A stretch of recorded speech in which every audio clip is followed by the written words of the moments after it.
Recruiting news 2025 we've got tonight here at Mark Rogers TV, the voice of college football. Welcome to our Miami channel. Many of you joining us just as we finished off our call-in show on the main channel. So we welcome you on over 9 on the line, and we will jump up very quickly. So get your questions, your comments, and your debate topics in here quickly. We got Brad Tejeda on the line from Canes Insight.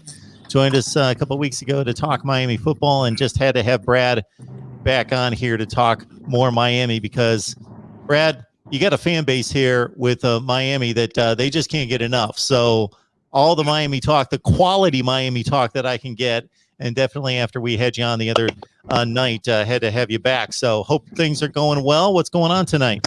Absolutely. I mean, things are always going well when you start off the day with a recruit to commit to the University of Miami, right? A lot of times we see that Miami Hurricane hat, as at the table with the final 3 or final 5.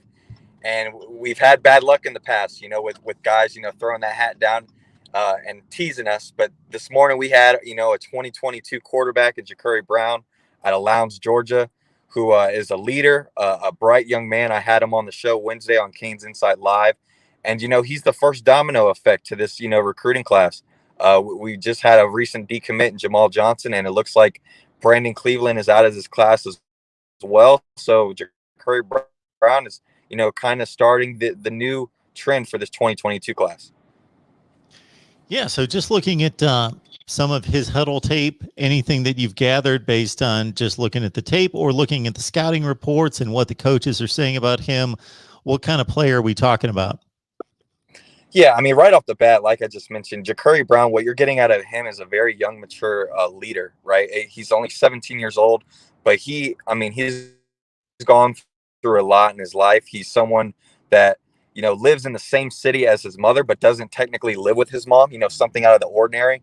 It's also a 17-year-old man who already mentors, other guys, below him, puts them under his wing. You mentioned at the top of the show, 2025, right? Where his mentee is actually 2025 Trinity Christian quarterback Colin Hurley, who was actually on that Miami trip with him a couple weeks ago with Isaiah Bond. But I mean, when you look at Ja'Curry Brown, the first thing that sticks out is obviously the physical attributes of this young man. He's already got the physical stature and all the attributes you would like out of, a junior already in the college quarterback room. So he has all the gifts that you really can't teach. I think the thing with Ja'Curry Brown is his ceiling, right? When you look at his tape, there's obviously some things to correct, whether it be his throwing mechanics or just accuracy as a whole. But he has a lot of time to improve with that. And you pair him up with a great coach in Rhett Lashley, who loves to run that, quarterback read option. I think it fits right up Ja'Curry Brown's,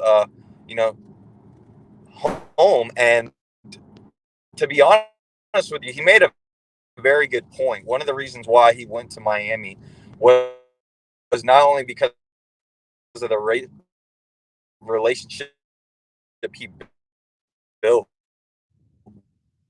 with the staff, but if you look at this quarterback room in the future, you're looking at a TV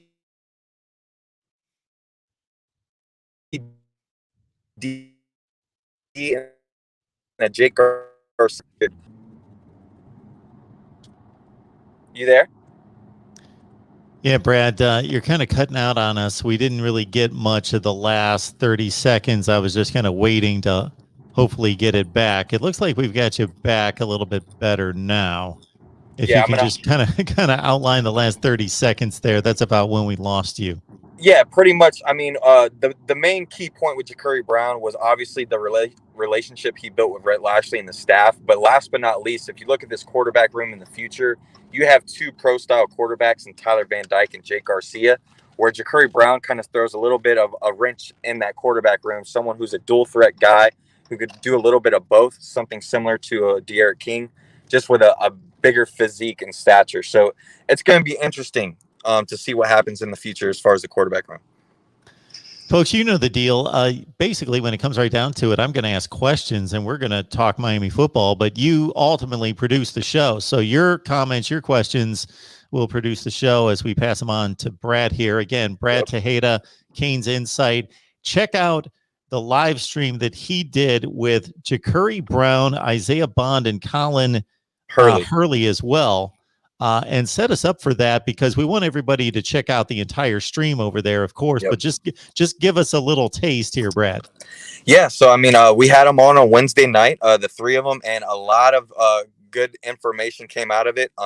Just some quick little tidbits. All three of them are very young, bright human beings, very polite.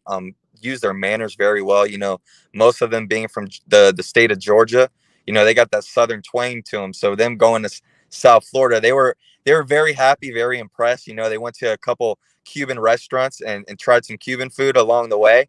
But ultimately, man, I think one little nugget that a lot of people didn't really understand with this visit that happened a couple weeks ago, a lot of people were under the impression that Ja'Curry Brown set this whole thing up. Well, a little bit you should know is that the 13-year-old Colin Hurley and his father, who has over 25 years of, chief police experience in the Miami-Dade area, who obviously moved to Jacksonville now, he's actually the one that set up the whole event with Ja'Curry Brown, Isaiah Bond, and his son Colin Hurley. And if you haven't checked out the show, please do. And I will definitely recommend looking up Colin Hurley, 2025, 8th grade, 13-year-old kid. He's on the same 7-on-7 team as Ja'Curry Brown, and he has all the mechanics, all the athleticism in the world to be the bright number one quarterback in the 2025 class. He's squatting close to 400 to 500 pounds. He's working out with guys like Ian Book, Nathan Peterman, a couple other guys, in the NFL. At 13 years old, this young man wakes up at 6 a.m. every single day, works out for 2 hours before he goes to middle school. Once he's done out of class, he eats about 6,000 calories a day, goes to the football field, throws for 2 hours, and then does an hour and a half of film study as a 13-year-old. That is crazy. And you're only going to get that interview with him, Bond, and Brown over on Canes Insight. So check out Brad's work over there. Don't know if you can see the question on the screen right now from Randy Noel. Don't know if you've got any insight into Kamari Wilson, the safety, number one rated in the nation, top 25 prospect, regardless of position, again, out of IMG. Yep. So as far as Kamari Wilson, as we all know, he's one of the top safeties, in the state of Florida, and is obviously one of the top guys on Miami's board. He's set to announce a commitment of some sort on April 1st, which is not only April Fool's Day, but it's also, the legendary GOAT Sean Taylor's birthday. So I would hope if Kamari Wilson does decide to make an announcement on what school he's going to commit to, it sounds like Miami's in good favor there. But I am under the impression that it won't be a commitment to a football team. I personally think it's going to be a commitment of some sort of either a Under Armour or Army All-American game. I think he is one young man that is going to take this commitment down to the wire. I know Alabama's very high on his board. It just seems like Alabama has a few other guys higher on their board. So I'm not necessarily knowing if he's going to, jump the gun and commit right away. But if he does on April 1st, I do expect Miami to be a big favorite there. Appreciate the super chats and super stickers coming in. Thank you so much for that. And again, Canes Insight with Brad Tejeda and the crew over there. You got to check them out. They are growing fast. Been on the audio side, right, for a long time, and now making the transition to YouTube. And you guys will blow it up. There's no question about that with shows like you had the other night. Again, no question about that. Brad, based on what we've heard out of spring practice thus far, what are the vibes you're getting? What information that you find meaningful? Yeah, as far as spring practice, I mean, it goes back to, two words in particular, right? Accountability and competition. And I think you're going to get the accountability between the transfer guys that we brought in, guys in Tyreek Stevenson, DeAndre Johnson, and Charleston Rambo. Those are three guys who have been at powerhouse programs, like Tennessee, Georgia, and of course, Oklahoma. These are all three young men that know what Alabama looks like, have played in playoff football games, which is something that Miami's been missing. And when you open up to a team like Alabama, you need those type of guys. But I think the biggest thing and the biggest issue that's been hurting Miami in recent years is getting the quality coaches to not only build relationship with these kids, not only be able to recruit in certain positions that we've been lacking, but the number one thing is developing. We need to be able to develop these young men to put them in the right positions possible. I'm tired of missing on the Tutu Atwells and the Elijah Moores. We need to get back to, making a Jeff Thomas, an Xavier Restrepo, a Brashard Smith, those type of receivers. And I think, slowly we're going to start to see that. But all in all, I think the competition is at a new level at Miami. That's what you can ask for right now. And it's a chance and an opportunity for a lot of the young guys. Manny Diaz mentioned this earlier today, that those second-year freshmen, right, because everyone got a free year last year. Those second-year freshmen, the Xavier Restrepos, the Keyshawn Smiths, the Michael Reddings, the Daz Worshams, those are the type of guys that are going to have to, take that next level to compete with guys like Mark Pope, D. Wiggins. And that's what we need at the end of the day, competition. Our man Ronan chiming in. I'm sure you're familiar with him, Brad. Ronan does an amazing job getting all over the place on our channel and others we know, but appreciate the Super Chat contribution there, Ronan. Shout out to Brad for all his help with Luca and Ryan and the family. Class act, Brad. Keep up the great work, both of you. Go Canes. Yes, Luca to the U. Luca to the U. Yes, as y'all know, the movement has grown, and it's amazing to see. I think, one of the greatest things about the Miami Hurricanes is his fan base. We don't take the word family lightly, right? Whether it be former players on the team, coaches, or the fans, right? We're all one. And it's amazing to see, all of us come together for a 5-year-old young boy who's battling through leukemia for the second time. And prayers goes out to the Raskin family. We're going to keep praying for you, obviously. And like always, man, Luca to the U. It was great to see Manny Diaz, Ed Reed, Gino Toretta, all these guys, reach out. So just to fill the rest of us in, Brad, that aren't in the know there, where can we get involved and support? Yes. So you can go to their GoFundMe page, which I believe is on Ryan Raskin's Twitter page. I believe his Twitter is at Orange Co. That's at ORANGECO. You can go to their GoFundMe page and obviously support them there. And then also Stickers by AB is running a sticker that says Luca to the U, where all the proceeds go to leukemia and lymphoma as well. Ronan, thank you so much for the super chat once again. Chugmo Beer as well. We'll get your comment up here in just a second. With De'Ara King on the sideline, and by all reports, just busting through all sorts of benchmarks in his recovery, and we, of course, wish him all the best. The number 2 job, those guys have to be just in a great situation to show themselves because they're getting that many more reps. What are your thoughts about the skill sets of the guys behind him and who may be stepping up at this point? Yeah, I mean, let's not get it twisted, right? De'Ara King, the number 1, quarterback, came back for another year, is going to end up starting against Alabama as long as everything goes right, which it has been. But when you look at that second spot, I think before spring even started, Cane fans were very excited to, finally see a true competition in that quarterback room for the future, right? Having 2 bright guys like Tyler Van Dyke and Jake Garcia, high level recruits coming out of high school. The competition is going to be fierce. But as of right now, from everything I heard, Jake Garcia is still battling a little bit of an injury. He should be good to go once football season starts. But I don't think it's the competition that we were all expecting, at least early on in spring. It seems like Tyler Van Dyke has definitely taken over that quarterback battle.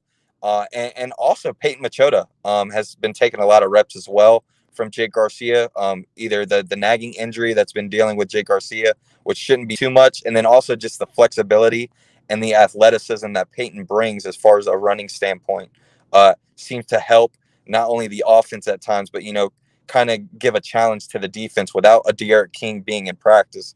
They need to adjust to some type of mobility quarterback, and Peyton Machota does that. We just have Brad for a few minutes tonight. So, Brad, whenever you need to take off, you just take off on us. Just let me know. No worries. Chugmo Beer, appreciate the super chat. You know that, man. Appreciate you always being here for us. Hello, Mark and Brad. Great day to be a Miami Hurricane. Let's go, Canes. Smash the like button and get on over to Canes Insight as well. Just amazing content over there covering Miami football. Mark Richt's best recruiting class was, I believe, 8th in the country. And, you know, we're not going to dig up the past because we've done it a number of times in regards to what went wrong there. I think it was one faulty decision on the offensive coaching staff. Otherwise, he was moving things in the right direction. Regardless, what would be the difference between, even though Richt was doing a nice job in the recruiting trail, between what this staff is currently doing and Manny Diaz's approach versus what we had with Richt?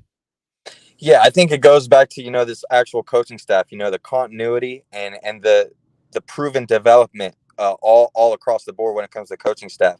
You're going from, like a Butch Berry type of offensive line coach to a guy in Coach Garen Justice, who, went from UNLV to FAU, not really high level programs, but he's been proven, right? He's also offensive coordinator in the past, along with Rhett Lashley and Rob Likens, who have all been proven on quite a whole nother level. And that quarterback coach in general, you're going from, not to throw any shade, but you're going from John Richt to Rhett Lashley. That is a complete 180 as far as just a quarterback's coach. And look at the recruiting that we've had in the past 2 to 3 years. Not only have we been landing the number one players in our own backyard the past couple of years, as far as the safety and defensive line position, but now we're starting to stack quarterbacks, legit quarterbacks that we can start to depend on year after year. That's something that Miami's been missing for quite a long time. And it's going to be fun to watch. And it goes to show you, man, Manny Diaz is slowly learning. It's his 3rd year as a head football coach. You look at Dabo Swinney and Nick Saban, their first couple tenures as a football head coach. It wasn't until their 3rd or 4th year where they started to have a winning record and produce that. And a lot of it goes to building a culture, right? When you look at the Clemson Tigers, the Alabama Crimson Tide, the Ohio State Buckeyes, those are the type of, organizations that have already built a culture for the last, 5 to 10 years, to where no matter how many, 5-star guys are stacking on top of each other, they have a culture, a plan intact, to where these guys are okay sitting for a year or two because they know exactly what they're going to get once they graduate that school. They're going to get a playoff victory. They're going to get a national championship ring. They're going to get a conference championship. And unfortunately, that's stuff that are still in question at the University of Miami. So it's got to start somewhere, and it's got to start this year, at least winning the Coastal. Brad, what is your story in regards to your connection to Miami? How'd you become a fan? How'd all that play out? Yeah, so I was born and raised in Miami, obviously. I had the privilege of being around a lot of former Hurricanes as a young kid. My dad coached Pop Warner in high school football down in Miami for several years, whether it be the Richmond Giants Optimist team, the Coral Reef Broncos Optimist team going into high school, helping out teams like Miami Central, Miami Northwestern. I've had the opportunity of being around guys like Lamar Miller, Jaquan Johnson, even Sean Taylor before he passed away. I used to go lobster diving with him. So just building the connections over time. It's one of those things, man. When I was born, I knew I was a Miami Hurricane. I got 2 kids now. I live in Gainesville, Florida, home of the Florida Gators. I got the U tatted on me, and my son is named after the Miami Hurricanes. So make no doubt about it. I make sure people know about the orange and green every day in Gainesville. All these Miami fans that we have on a regular basis here, they have to kind of put up with me because, I'm covering all the college football. So I'm not in the know on everything. So like Miami Flow, he's got a site. I just learned that today. Had no idea. And he's over here repping and supporting me. So Miami Flow, for you having your own channel, I appreciate you being here for me. So we'll let everybody know to head on over there and check his work out there. So Miami Absolutely. Flow, thank you so much for that. That's my A1 guy right there. He does amazing, great work. If you don't know about the Miami Flow show, please make sure you check it out. He brings it. Awesome. Brad and Mark talking Canes. Heaven. Love it. Okay. Appreciate all of that. We got the Ace 2 in the live chat, Brad, asking about, if there's one position that has been down for this team ever since I've been on YouTube, it's pretty much the offensive line has lagged behind the other groups. Every other position, both offense and defense, at some point has been extremely good. But the offensive line, the recruiting, yeah, do you see strides being made there? Oh yeah, I see huge strides. If there's one position group in particular that is probably the deepest and most proven on this football team this year, it's got to be either the safety room or the offensive line, in my opinion, and the receivers right behind that. I mean, we talk about recruiting classes, right? And in the past 2 years, since we've gotten Garen Justice has made a statement. One of the first things he said when he got introduced as the offensive line coach is that he had no problem recruiting guys in the state of Florida, in South Florida's own backyard, and being able to develop them the right way. And in the past 2 recruiting classes, you've seen that, right? You got the Ryan Rodriguez, the Lawrence Seymours, the Michael McLaughlins. And I mean, you stack that with guys like Corey Gaynor, Zion Nelson, who has made tremendous strides from a freshman to a sophomore, finally getting guys in the right position. Someone like DJ Scaife, who's been tossed around from guard to tackle, is finally moving back to his comfortable position in right tackle. And again, it's the same thing that we talked about with the wide receivers earlier. It goes back to competition, being able to have multiple guys that can rotate all throughout the offensive line and bringing back your full starting 5 O-line. There's not too many teams in the country that can say that and also have 3 to 4 potential backups that could start. Hey, Brad, were you as disappointed with the linebacking core as most of the fan base was? Yes, I was. I mean, unfortunately, ever since Manny Diaz has been on staff, right, even before he was the head coach, when he was the defensive coordinator, that is one of the main positions that we lacked as far as recruiting and developing. After, Shaq, Pickney, and Zach McLeod's first year as a Miami Hurricane, obviously saw a deplete very quick, not only in depth, but just, quality production with those guys. We have to get back to that. I'm still a little skeptical on, John Packey and Coach Ish, kind of taking over that role. But I think those are 2 personable guys that, from everything I've heard, are very, very relatable with the kids. And I think at the end of the day, the biggest thing with our linebackers is putting them in the right position and putting them in the right scheme. And I think going back to this Manny Diaz style defense, along with an aggressive defensive line group and Jess Simpson, you pair that with a secondary coach who is very physical in T-Rob and the ask shoot button to bring it all together. You can't get anything better than that right now. So I think all the things are in play. And now we just got to go out, produce, and start winning some football games. So you're in Gainesville. Of course, Tallahassee's another enemy territory there in the state of Florida, of course. Yep. I get different vibes from different, or just flat out statements from different Miami folks in regards to who the enemy is. It's both of them, but at the same time, there are certain Miami contributors I have on that have at least a level of respect for Florida State, hate them, but still say that's our main rival. We got to respect them to a certain extent because, we went toe to toe through the 80s, 90s and beyond. But Florida, they've been dodging us. They don't play us, don't like it. So there's a certain disrespect toward the Gators. Where do you stand on all of that? 100%, Mark. I make sure every single day that someone sees either the U on the back of my leg or something Miami Hurricane related on me. It's something with the Florida Gators, man. It's that fan base. They talk a lot, but when it's time to back it up, at times they don't like doing it. And I got to respect Florida State just because we play them every single year. I mean, heck, they play both of their rivals every single year, Florida and Miami. I have no problem, adding Florida back on the schedule every single year. I think it works best for both schools at the end of the day. And I think it's just a matter of time until Florida, wants to get the cojones to play Miami every year again. But at least we get the setup back in 2024 and 2025, I believe. If not, I think it's 2025 and 2026. But it's going to be interesting. I can't wait, man. Florida's one of those schools and fan bases where it's very easy to, hit that button to irk them. And I think it's fun at times. So this Miami brand, we know that it's different than any other in college football. You've got your blue bloods, your elites that have been around forever, Ohio State, USC, Alabama, that list that's about 6 or 7 deep. Mm-hmm. Then you've got Miami and Florida State that really took the stage around the time I started watching college football. I'm going to date myself, around 1980. is when they both shot up. And of course, Miami broke through with that historic Orange Bowl win. When you look across the country, if you're going to get to where you need to be, of course, Alabama's the giant. Clemson, Ohio State are right there.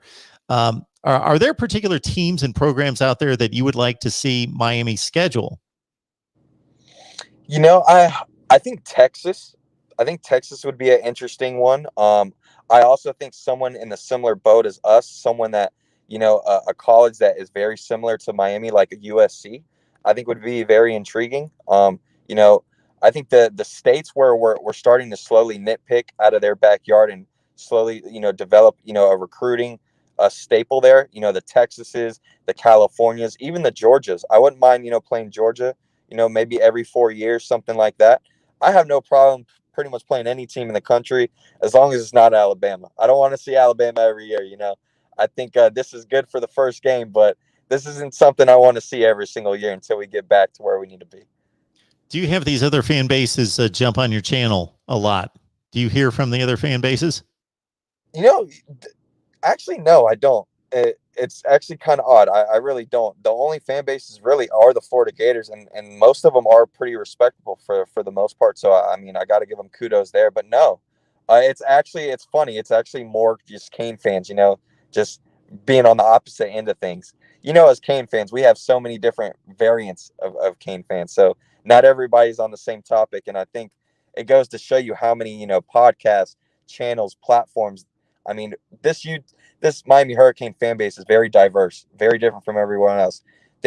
As big as Texas and Alabama and Ohio State are programs wise, you can't go on YouTube or go on your podcast tab and find up to 12 to 15 different guys talking about one football team. And I think that's what makes it a little unique with the University of Miami, right? You talk about how much this logo holds weight. And even though we have not been that relevant in the past 15 or 20 years, we're still relevant in a lot of people's eyes, whether it be social media or once we start to go on a run, we get a lot of publicity on ESPN. Well, Brad, we've held you up long enough. I got one other question for you. Biggest concern, what area this football team needs to get cleaned up more than any this spring to set the stage for a good August camp? Yes, 100% linebackers, Mark. We talked about it, all throughout the show. It's been a position we haven't been able to recruit, haven't been able to develop. Luckily, it seems like Miami has finally, gotten a groomed linebacker that could be that linebacker one for the University of Miami. Someone similar to a Sean Spence, Denzel Perryman type, and that's Corey Flagg, obviously. A Texas Shore superstar. He has obviously been the number one guy in practice. He seems to be doing amazing things, huge strides. I expect him to be not only the leading tackler for the Miami Hurricanes this year, but start to break records, But that second linebacker position next to Corey Flagg, it's what's very scary right now. It seems like there's not a dominant guy that has stepped up in spring. Names like Sam Brooks, Avery Huff, and Tyreek Austin Cave are some of, the go-to names that have, been lightened to take that role.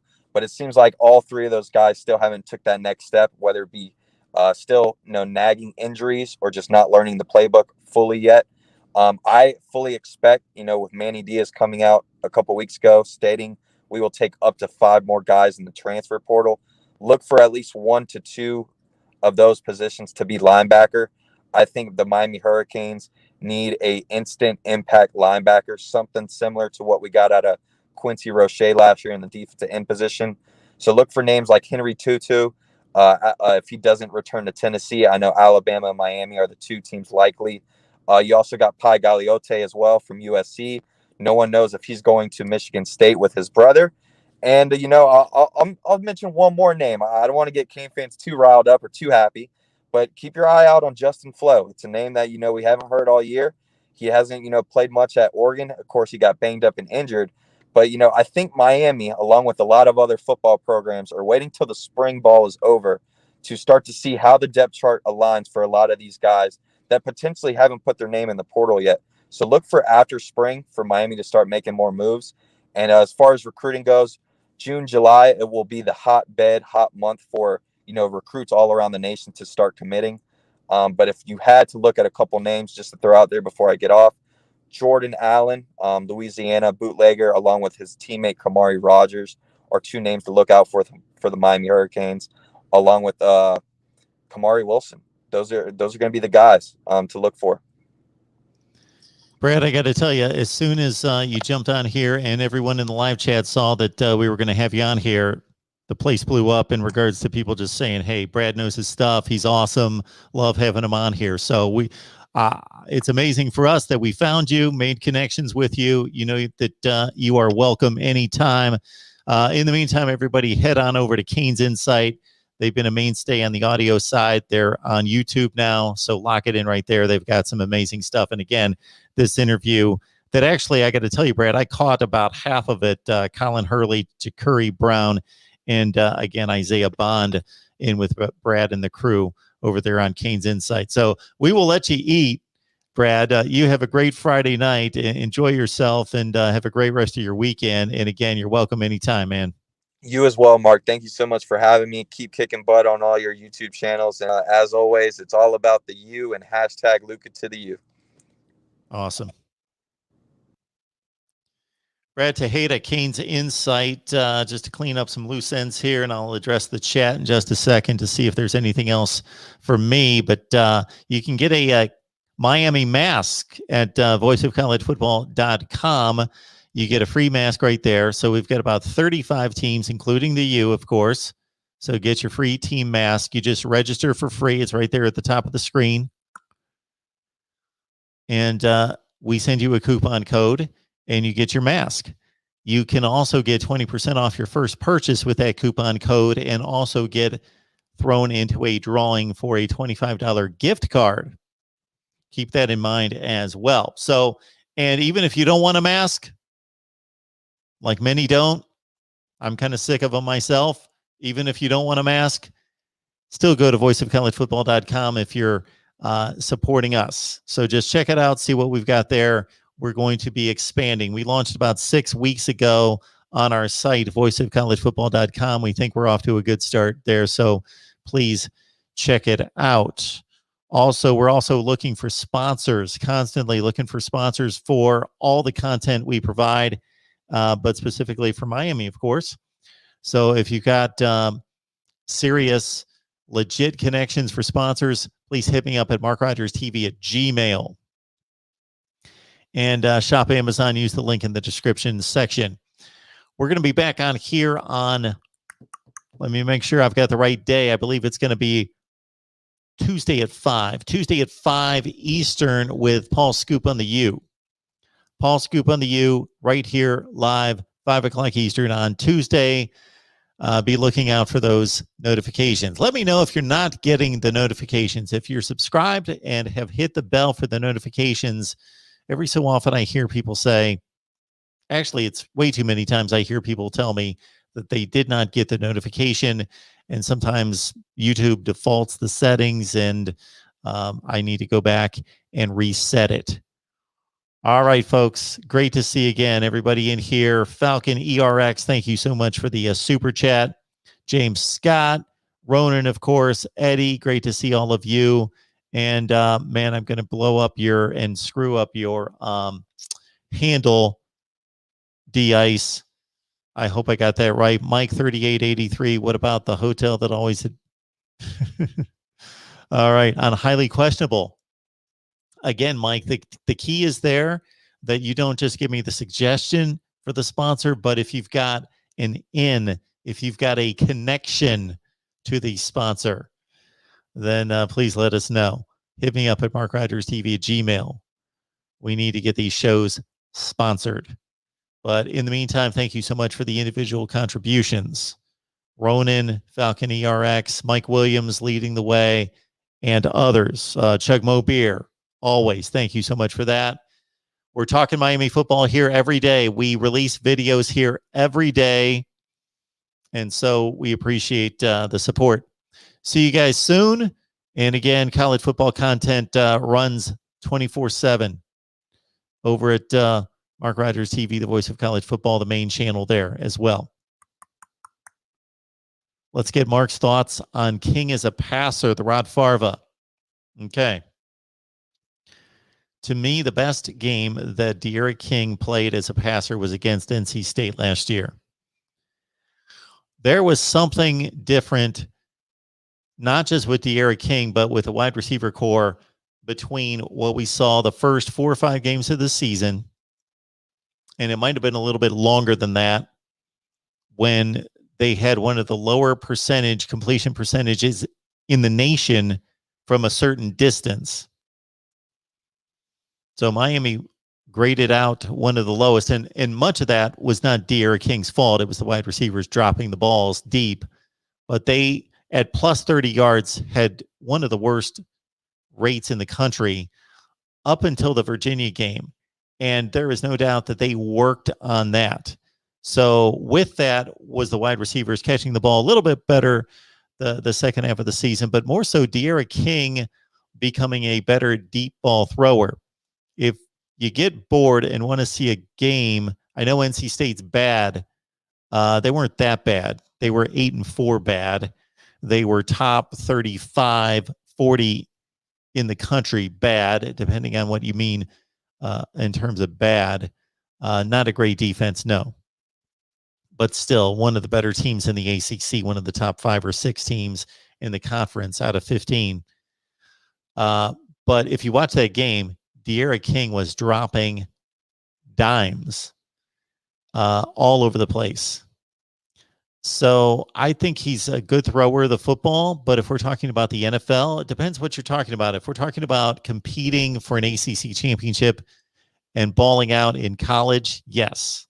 We're talking about the next level, then we're talking about maybe not the arm or the accuracy that is required there.